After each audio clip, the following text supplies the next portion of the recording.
नमस्कार दोस्तों, मैं हूं राजकुमार मेघवाल, हर्ष कंप्यूटर एजुकेशन इंस्टीट्यूट धैर्यावत से। हम यहां पर आरबीएससी कक्षा 9 की जो कंप्यूटर विषय पर जो क्लासें की सीरीज हमने ऑनलाइन स्टार्ट करी है, उसका आज आगे का भाग हम यहां पर शुरू कर रहे हैं। इसके अंदर हमने पूर्व में माइक्रोसॉफ्ट ऑफिस के वर्ड सॉफ्टवेयर के बारे में जानकारियाँ ली थी। आज हम यहाँ पर माइक्रोसॉफ्ट ऑफिस के पावर पॉइंट सॉफ्टवेयर के बारे में जानकारी ले रहे हैं। अगर आपको हमारे ये वीडियो पसंद आ रहे हैं तो आप इसे सब्सक्राइब ज़रूर करें। सब्सक्राइब करने से ये हमें पता लगेगा कि हमें ये वीडियो बना रहे हैं वो उनका क्या फीडबैक मिल रहा है। तो शुरू करते हैं आज का video Microsoft power point theoretical के ऊपर। अगले जो हमारे वीडियो आएंगे वो प्रायोगिक भाग माइक्रोसॉफ्ट ऑफिस की पूरी एक सीरीज़ बनेगी। उसके अंदर नॉर्मली 25 से 30 वीडियो अवेलेबल होंगे, जिसके अंदर हम प्रायोगिक रूप में पूरा माइक्रोसॉफ्ट ऑफिस के सारे प्रायोगिक या प्रैक्टिकल हम करके बताएंगे। तो आज का पार्ट शुरू करते हैं थ्योरेटिकल माइक्रोसॉफ्ट पावर पॉइंट। तो शुरू करते हैं आज का वीडियो। धन्यवाद। तो दोस्तों नमस्कार। हमारे जो आरबीएससी की कक्षा 9 की कंप्यूटर की जो क्लासें चल रही है उसे आज आगे कंटिन्यू करते हुए हम माइक्रोसॉफ्ट ऑफिस के दूसरे पावरफुल टूल या दूसरे powerful software Microsoft power point के बारे में आज जानकारी लेंगे और इस क्लास के अंदर पावर पॉइंट के बारे में पूरा विस्तृत अध्ययन करेंगे। तो शुरू करते हैं आज की क्लास। देखो, माइक्रोसॉफ्ट पावर पॉइंट एक प्रेजेंटेशन सॉफ्टवेयर है। प्रेजेंटेशन का मतलब आप सभी जानते हैं कि किसी भी महत्वपूर्ण विषय को अपन सजीव रूप में प्रस्तुतिकरण कर सकें। तो उसे प्रस्तुत करने के लिए हम यहाँ पर स्लाइडों का प्रयोग करते हैं। हैंडआउट्स, नोट्स या स्पीकर नोट्स, प्रस्तुति आउटलाइन रेखा इत्यादि का प्रयोग करते हुए हम उसे आगे या लोगों के बीच में ले जा सकते हैं, प्रस्तुत कर सकते हैं। जैसे वर्तमान युग में सूचना का प्रस्तुतिकरण बहुत ही महत्वपूर्ण विषय होता है। सूचना का सजीव प्रस्तुतिकरण आज की पहली आवश्यकता है। सूचना को सहज, सरल एवं इस ढंग से प्रस्तुत करना होता है कि जिसको सूचना दी जा रही है उसे आसानी से समझ में आ जाए। माइक्रोसॉफ्ट ऑफिस का एक प्रोग्राम इसी कार्य को बड़ी सरलता से करता है। प्रस्तुतिकरण में सहायक यह प्रोग्राम एमएस पावर पॉइंट नाम से जाना जाता है। पावर पॉइंट की सहायता से स्लाइड, हैंडआउट, स्पीकर नोट्स, प्रस्तुतिकरण रूपरेखा यानी आउटलाइन तैयार की जाती है। ये पावर पॉइंट का सचित्र रूप है जिसे आप देख सकेंगे। स्लाइड शो की अवधारणा यानी concept of slide show. Slide power point का यह पहला विकल्प है। इस पर क्लिक करने पर पूरी स्लाइड मॉनिटर की स्क्रीन पर दिखाई देती है। स्लाइड्स के शीर्षक यानी title, text, graph, drawing, clip art आदि का स्लाइड में उपयोग कर सकते हैं। स्लाइड ब्लैक एंड वाइट या रंगीन भी अपन बना सकते हैं। इसमें ट्रांसपेरेंसी का भी उपयोग किया जा सकता है। हैंडआउट द्वारा हम प्रस्तुतिकरण को आसान बना सकते हैं। इसमें प्रस्तुतिकरण से पूर्व दर्शकों को हैंडआउट्स दिए जा सकते हैं। इसमें हमारी स्लाइड के प्रिंट एक ही पृष्ठ के में एक से अधिक हो सकती है। स्पीकर नोट्स, इसकी सहायता से वक्ता हेतु नोट्स तैयार किया जाता है। इसमें प्रत्येक पृष्ठ पर एक स्लाइड व वक्ता के बोलने के लिए कुछ नोट्स भी लिखे जा सकते हैं। आउटलाइन, प्रस्तुतिकरण को तैयार करते समय एक विकल्प आउटलाइन के रूप में कार्य करने को होता है। इस विकल्प से कार्य करते समय टाइटल एवं मुख्य टेक्स्ट दिखाई देता है। स्लाइड अवयव यानी बेसिक एलिमेंट्स ऑफ स्लाइड, प्रस्तुतिकरण के लिए उपयोग को स्लाइड का निर्माण करना होता है। उपयोगकर्ता स्लाइड का निर्माण, स्लाइड में उपयोगकर्ता को विषय के अनुरूप शीर्षक, आलेख एवं चित्रों का प्रदर्शित करना होता है। इन्हीं से स्लाइड का निर्माण संभव होता है। स्लाइड में सबसे पहले विषय का शीर्षक, तत्पश्चात उससे संबंधित आलेख देना होता है। आलेख जहां तक हो संक्षिप्त में दिया जाना चाहिए। प्रस्तुतिकरण को प्रभावशाली बनाने हेतु चित्रों का प्रयोग भी किया जा सकता है। विभिन्न प्रकार की स्लाइड लेआउट यानी different type of slide layout. Power point में बहुत सारी भिन्न प्रकार की स्लाइडें मौजूद होती है। भिन्न प्रकार के प्रस्तुतिकरण के लिए विभिन्न तरीके से स्लाइड का निर्माण भी किया जा सकता है। कुछ स्लाइड से हम सिर्फ टेक्स्ट ही प्रदर्शित करना होता है, तो कुछ में हमें टेक्स्ट के साथ कंटेंट भी दर्शाना होता है। कई बार टेक्स्ट के साथ chart, clip art, media clips, table या संगठनात्मक चार्ट यानी ऑर्गेनाइजेशन चार्ट भी दिखाने होते हैं।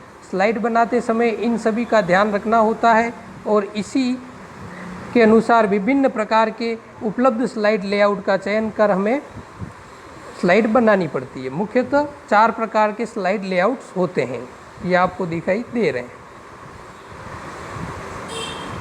इसमें पहला होता है टेक्स्ट लेआउट। अगर हमें सिर्फ टेक्स्ट आधारित स्लाइड बनानी है तो हम टेक्स्ट लेआउट का विकल्प चुन सकते हैं।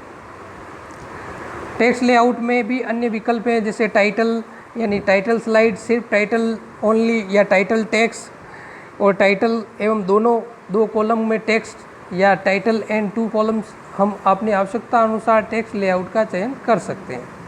कंटेंट लेआउट, ये लेआउट बहुत ही महत्वपूर्ण है। इसमें पहले से संधारित सामग्री का प्रयोग स्लाइड में कर सकते हैं। प्रस्तुतिकरण में हम कई बार table chart, clip art, picture, diagram, organize chart एवं मीडिया क्लिप्स भी उपयोग में लेने होते हैं। यह पहले से ही तैयार होते हैं और स्लाइड बनाते समय हम अपनी आवश्यकता अनुसार इनका उपयोग कंटेंट लेआउट स्लाइड के द्वारा ले सकते हैं। इनमें कई विकल्प होते हैं, जैसे पहला होता है ब्लैंक, दूसरा होता है कंटेंट या तीसरा टाइटल कंटेंट, टाइटल और 2 कंटेंट, टाइटल कंटेंट और 2 कंटेंट। टाइटल, टेक्स्ट एवं कंटेंट लेआउट। प्रस्तुतिकरण बनाते समय कई बार कंटेंट के साथ हमें टेक्स्ट का भी उपयोग करना होता है। इस हेतु हमें टेक्स्ट एवं कंटेंट लेआउट की सहायता लेनी होती है। इसमें टाइटल, टेक्स्ट, कंटेंट होते हैं। विभिन्न प्रकार के लेआउट इसमें भी उपलब्ध हैं, जिनका उपयोग हम अपनी आवश्यकता अनुसार कर सकते हैं। इसमें उपलब्ध लेआउट निम्न प्रकार के हो सकते हैं। पहला होता है टाइटल, टेक्स्ट एवं कंटेंट, दूसरा होता है टाइटल, कंटेंट एंड टेक्स्ट, तीसरा होता है title, text and 2 contents and title, text and our content. Title और टेक्स्ट के ऊपर कंटेंट, यानी टाइटल और टेक्स्ट के ऊपर 2 कंटेंट। दूसरे होते हैं अन्य लेआउट। पावर पॉइंट में प्रस्तुतिकरण हेतु अन्य कई प्रकार के लेआउट्स उपलब्ध होते हैं, जिनमें clip art, chart, media clip, चित्र, ऑर्गेनाइज चार्ट का भी उपयोग विभिन्न प्रारूपों द्वारा कर सकते हैं। जिनमें पहला होता है टाइटल, टेक्स्ट और clip arts. Title, clip art, text, title, text, chart, chart, text, text media, media clip, text और टेबल, डायग्राम, ऑर्गेनाइजेशन चार्ट या टाइटल चार्ट। प्रस्तुतिकरण का निर्माण साधारणतः प्रस्तुतिकरण का निर्माण 3 तरह से अपन कर सकते हैं। एक तो खाली प्रस्तुतिकरण, दूसरा टेम्पलेट का उपयोग, तीसरा ऑटो कंटेंट विजार्ड। इसमें पहला अपन लेते हैं ऑटो कंटेंट विजार्ड। सर्वप्रथम हम ऑटो कंटेंट विजार्ड के बारे में जानकारी प्राप्त करते हैं। यह प्रस्तुतिकरण तैयार करने का एक सरलतम तरीका है।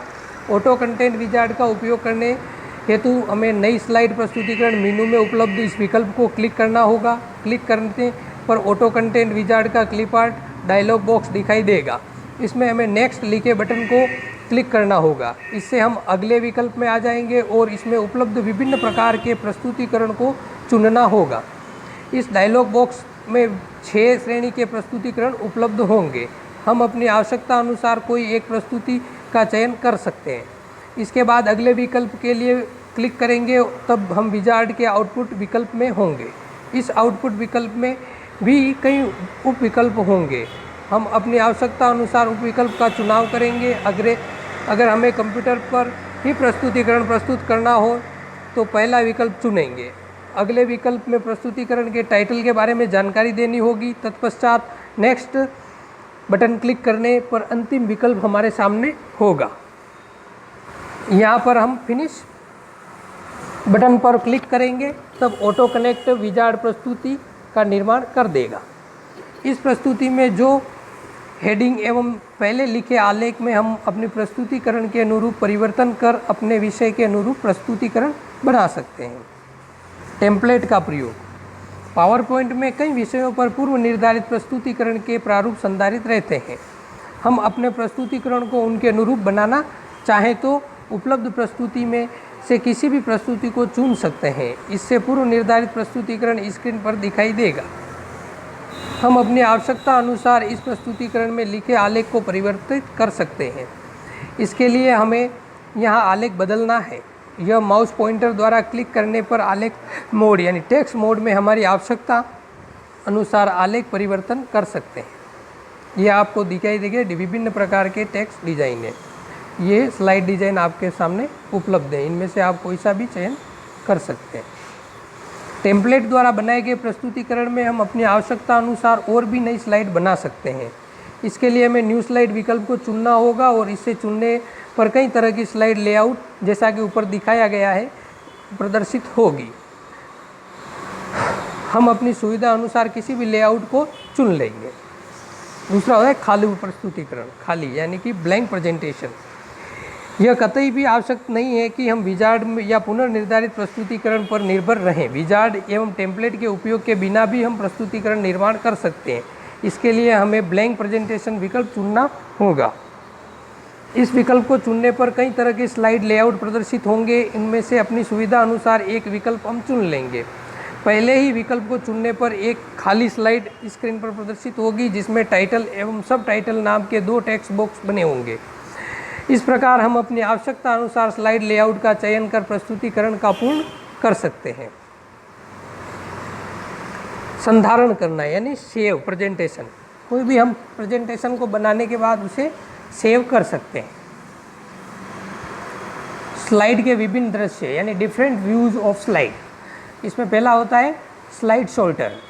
इससे हम अपनी प्रस्तुति को प्रत्येक स्लाइड का लघु चित्र यानी क्रमानुसार देख सकते हैं। इस लघु चित्र में स्लाइड के समस्त ग्राफिक एवं टेक्स्ट प्रदर्शित होते हैं। इस व्यू में अपनी प्रस्तुतिकरण के स्लाइड के क्रम को बदल सकते हैं। इसके लिए ट्रांजैक्शन और बिल्ड का प्रयोग कर सकते हैं। यह हमें प्रत्येक स्लाइड के लिए समय भी निर्धारित कर सकते हैं। इस व्यू में स्लाइड पर ठीक उसी प्रकार कार्य कर सकते हैं जिस प्रकार की स्लाइड पर लाइट टेबल का कार्य कर सकते हैं। Note page. प्रस्तुति के लिए इस प्रकार के व्यू का उपयोग वक्ता नोट्स अपने बनाने के लिए किया जाता है। इस प्रकार के प्रत्येक स्लाइड के लिए एक पृष्ठ प्रदर्शित होता है। इस पृष्ठ पर स्लाइड का प्रदर्शन होता है। साथ ही इसके नीचे रिक्त स्थान होता है जहां पर हम वक्ता के लिए नोट्स तैयार कर सकते हैं। वक्ता नोट्स इस प्रस्तुति के स्लाइड शो के समय संबंधित स्लाइड के प्रदर्शन पर वक्ता को क्या और किस संबंध में बोलना है इसके बारे में संक्षिप्त नोट्स यहाँ टाइप कर दिए जाते हैं। यहाँ पर स्लाइड से संबंधित आंकड़े आदि यथार्थ है जिनको ठीक ठीक याद रख पाने में जरा सा भी संशय हो कुछ सूचना वक्ता नोट्स में दी जा सकती है ताकि वक्ता बोलते समय इन नोट्स की सहायता से सही सही आंकड़े प्रस्तुत कर सकें और कोई भी आवश्यक विषय न रह जाए। अब आता है अंतिम स्लाइड शो। इस विकल्प का प्रयोग कर हम स्लाइड शो करने एवं स्लाइड शो को सेट करने के लिए किया जाता है। इस विकल्प का प्रयोग करने पर मॉनिटर स्क्रीन पर स्लाइड शो नामक डायलॉग बॉक्स प्रदर्शित होता है। इस डायलॉग बॉक्स में स्लाइड वाले भाग में हम परिभाषित कर सकते हैं इस स्लाइड शो में कितनी स्लाइड्स का प्रयोग किया जाना है। यहाँ पर ऑल विकल्प का चुनने पर तात्पर्य यह है कि सभी स्लाइड शो को प्रयोग किया जाना है। फ्रॉम पर क्लिक करके हम सामने बने टेक्स्ट बॉक्स पर उस स्लाइड की संख्या टाइप की जाती है जो स्लाइड शो पहली स्लाइड होगी एवं 2 के सामने बने टेक्स्ट बॉक्स में हम वह संख्या टाइप की जा सकती जो स्लाइड शो के अंतिम स्लाइड होगी। इसके नीचे बने एडवांस वाले भाग में यह निर्धारित किया जाता है कि इस स्लाइड शो के बाद दूसरी स्लाइड किस प्रकार आएगी। इस भाग में 3 विकल्प होते हैं। पहला होता है manual advance, use slide timing एवं reserve rich new timing and manual advance. विकल्प का प्रयोग कर स्लाइड शो में अगली स्लाइड अथवा बिल्ड तभी सक्रिय होता है जब हम माउस के बाएं स्विच पर क्लिक करते हैं। माउस के दाएं स्विच को क्लिक करने से इस स्लाइड शो की दिशा उल्टी होगी अर्थात यदि हम इस समय 5वीं स्लाइड पर हैं और हम माउस का दायां स्विच क्लिक करेंगे तब अब हमें 4थी स्लाइड पर आ जाएंगे। इस प्रकार यह बिल्ड के लिए भी कार्य करेगा। यदि हम माउस का प्रयोग नहीं करना चाहते तो स्पेस बार, राइट एरो कुंजी, डाउन एरो कुंजी, पेज डाउन कुंजी आदि का भी प्रयोग कर सकते हैं। बाएं स्विच के सामने बैक स्पेस कुंजी, left arrow, up arrow, page arrow, up कुंजी का प्रयोग कर माउस के दाएं स्विच के समान के हम किए जा सकते हैं। यूज स्लाइड टाइमिंग विकल्प का प्रयोग कर उस स्थिति में किया जाता है जब हम इससे पहले प्रत्येक स्लाइड के लिए टाइम की सेटिंग कर चुके हैं। इस विकल्प का प्रयोग करने पर हमें केवल स्लाइड शो को देखना होगा। पावर पॉइंट स्वतः ही स्लाइड एवं बिल्ड आदि को सेट टाइमिंग के अनुसार बढ़ाता रहेगा। टाइमिंग विकल्प को चुनने पर स्लाइड शो के दौरान बाएं भाग में नीचे की ओर एक घड़ी प्रदर्शित होती है। स्लाइड के स्क्रीन पर आते ही यह घड़ी चलना शुरू कर देती है। अब इस शो को मैन्युअली आगे बढ़ाया जाता है। स्लाइड के लिए एवं अन्य विभिन्न बिल्ड्स के लिए हम जितना समय शो में निर्धारित करना चाहते हैं उतने समय में इस कार्य को हम मैन्युअली करना होगा। अब अगली स्लाइड पर आते ही यह घड़ी फिर शुरू से चलना प्रारंभ कर देगी, अर्थात स्टॉप वॉच की भांति कार्य करती है। यह प्रत्येक स्लाइड के लिए समय निर्धारित करती है। अब यदि हम स्लाइड शो को यूज स्लाइड टाइमिंग विकल्प का प्रयोग करेंगे तो स्लाइड निर्धारित समय के अनुसार शो होगी।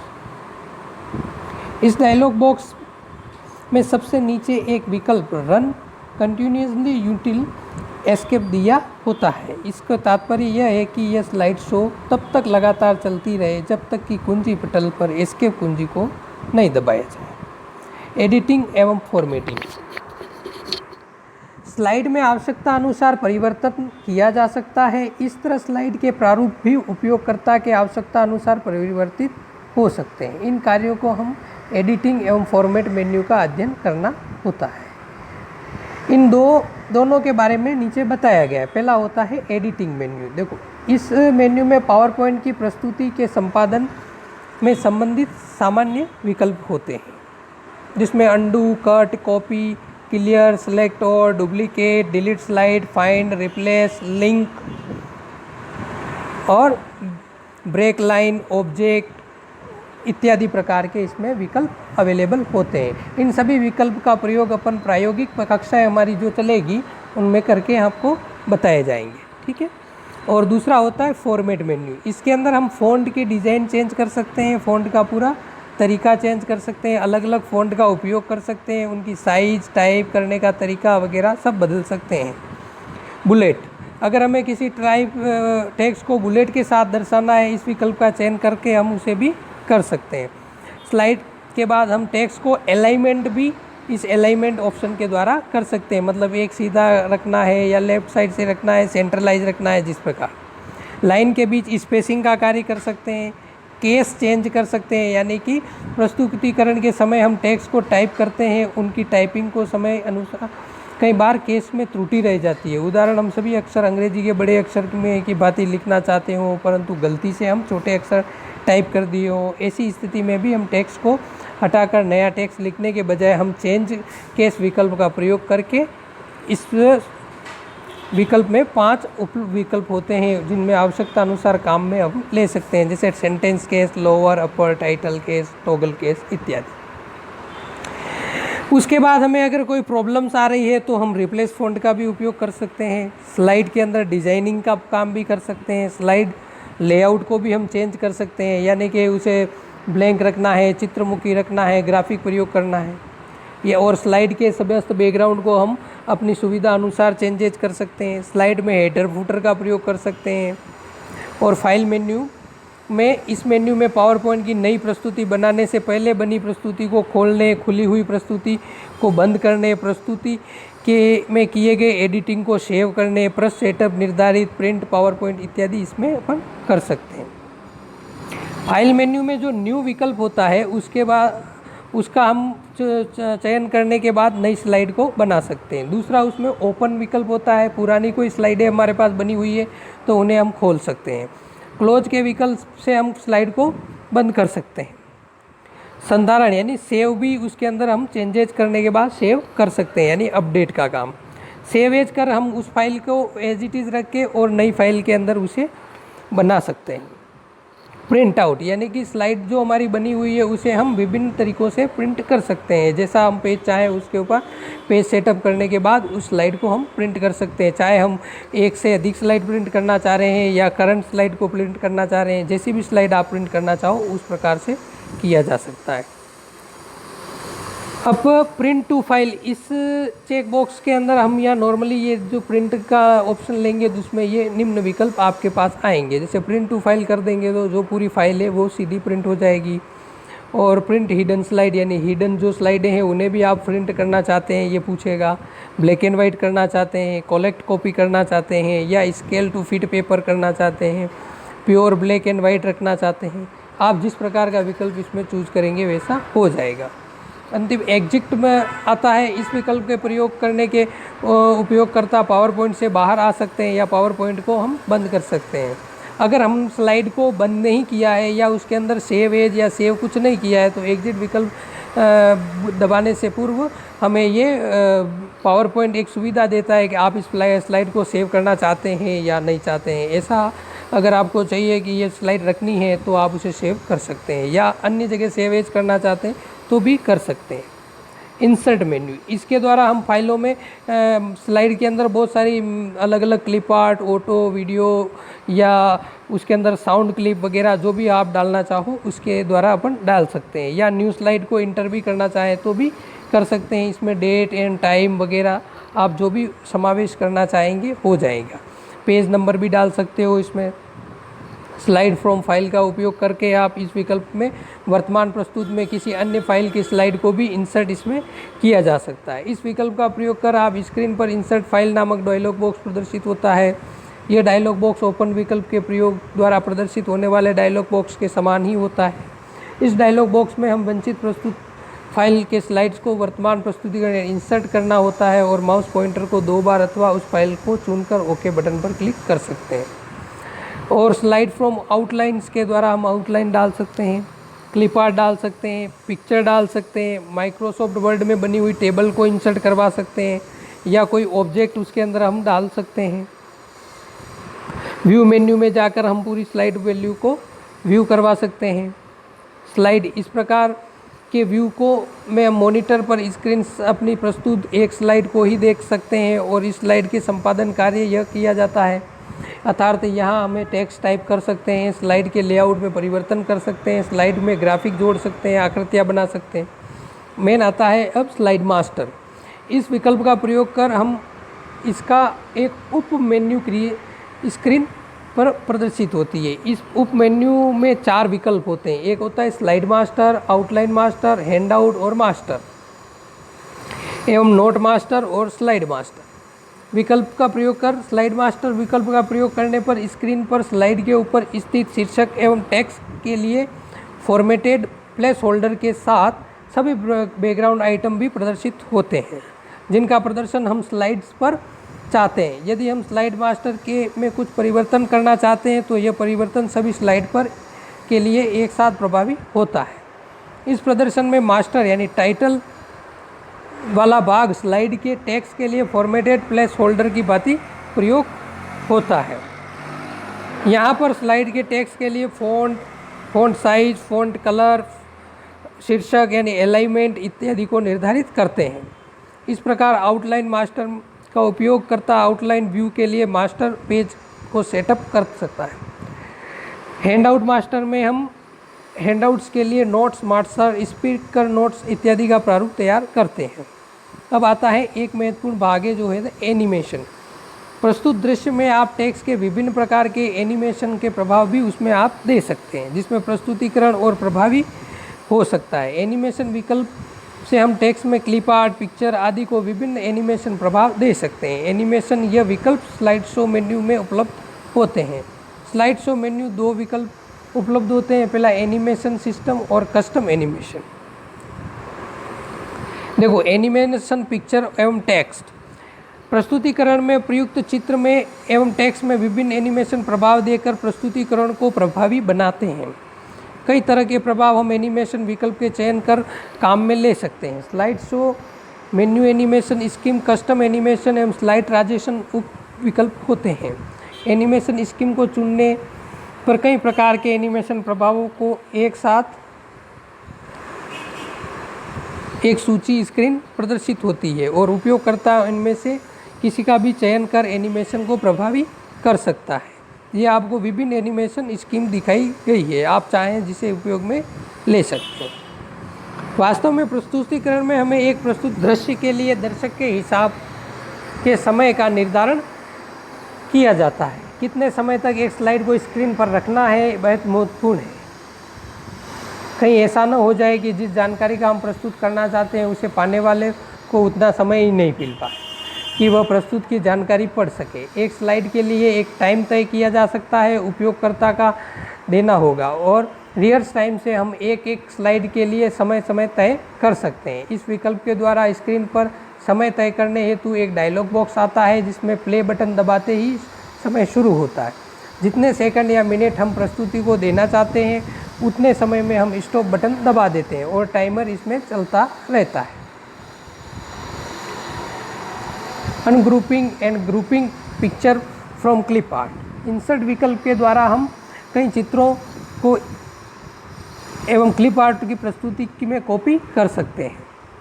इनमें एक स्थान से अन्य स्थान पर एक साथ इधर उधर करना हो तो हमें पहले एक सब ऑब्जेक्ट की शिफ्ट कुंजी के साथ एक एक करके क्लिक करना होगा। फिर माउस के राइट क्लिक से ग्रुप विकल्प को चुनने से इन सभी समूह का समूह बन जाएगा। अगर इनके समूह नहीं रखते हैं तो हम इन्हें अनग्रुप भी कर सकते हैं। धन्यवाद दोस्तों, आज का हमारा वीडियो माइक्रोसॉफ्ट पावर पॉइंट के थ्योरेटिकल पार्ट पर था। अगर आपको हमारा ये वीडियो पसंद आ रहा है तो इन्हें सब्सक्राइब ज़रूर करें, लाइक करें और कमेंट्स करें। अगर आपको हमारी ये कुछ कक्षाओं के अंदर अगर कोई प्रॉब्लम्स आ रही है या उन्हें समझने में आपको कोई दिक्कतें आ रही है तो आप हमें कमेंट्स कर सकते हैं ताकि हम इसमें उपयुक्त सुधार कर आपको प्रस्तुत कर पाएँ। धन्यवाद, मिलेंगे अगली क्लास के। हम माइक्रोसॉफ्ट ऑफिस का पार्ट नहीं लेंगे और इसे हम छोड़ के अगले जो माइक्रोसॉफ्ट एक्सेल और एक्सेस के जो पार्ट बचे हैं ये हम अगली क्लास यानी कि क्लास RBSc क्लास 10th के अंदर इनका उपयोग करेंगे। इसके बाद हमारे जो लेक्चर होगा वो होगा ICT के ऊपर। तो धन्यवाद, देखते रहिए हर्ष कंप्यूटर एजुकेशन इंस्टीट्यूट की साधारण ये कंप्यूटर क्लास। धन्यवाद।